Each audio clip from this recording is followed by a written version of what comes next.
Baie groot dankie aan die Smith Auto Group in Bloemfontein wat die lewe met 'n rede bediening help moontlik maak. Luister gou saam met my wat daar staan in Galasiërs 5:16. Daar staan: laat julle lewe steeds deur die Gees van God beheer word. Dan sal julle nooit soeg voor die begeertes van julle sondige natuur nie. Galasiërs 5:16.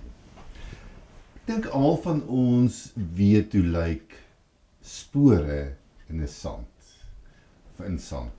Kyk 'n bietjie na hierdie volgende prentjie. Daar was 'n prentjie van 4 stelle voetspore.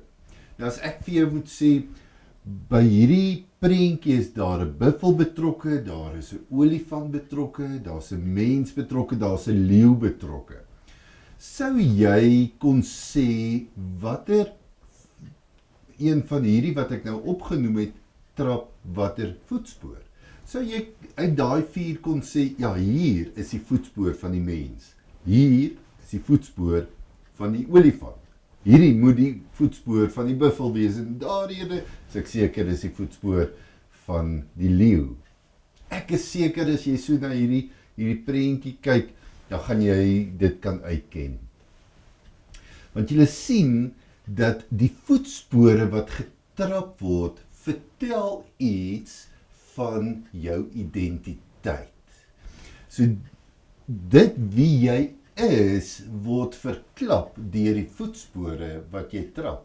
Ons raak nie die mekaar en sê, jong, is hierdie nou die olifant se spoor of is dit nou die mens se spoor nie? Nee, ons raak nie die mekaar nie, ons weet dadelik, hierdie is die olifant spoor, daardie is die mens spoor. En ons kan daardie beeld direk deurtrek na die lewe vandag. Almal van ons trap spore. Almal van ons laat voetspore na in die omgewing waar ons leef. Almal van ons trap voetspore in mense se lewens.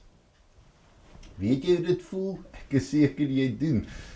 Jy kom in aanraking met iemand. Man, maar dis die wonderlikste gevoel. Jy's in daai persoon se teenwoordigheid, maar dis lig, dis lekker, dis gemaklik.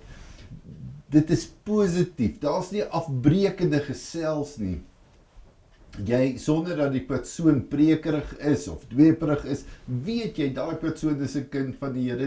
Dit spoel sommer net en dit loop sommer net oor. Jy weet, daai persoon is besig om die wonderlikste, kan ons sê, Jesus voetspore in jou lewe te trap. Ongelukkig dink ek almal van ons weet ook hoe voel dit om die ander kant te beleef. Iemand wat jy in aanraking mee kom en is donker en is altyd afbreekend en is swaar en is klarig en dit voel vir jou, jy wil net die kombers oor jou kop trek as jy daar wegstap. Daai persoon het donker spore in jou lewe getrap. Nou almal van ons, soos ek net gesê het, trap voetspore. Die vraag is dit voetspore van die Heilige Gees wat ons trap? Is die voetspore wat ons agterlaat, kan mense na ons voetspore kyk en sê, daardie persoon se identiteit is kind van God, en ons weet dit as gevolg van die voetspore wat hulle nalaat en agterlaat.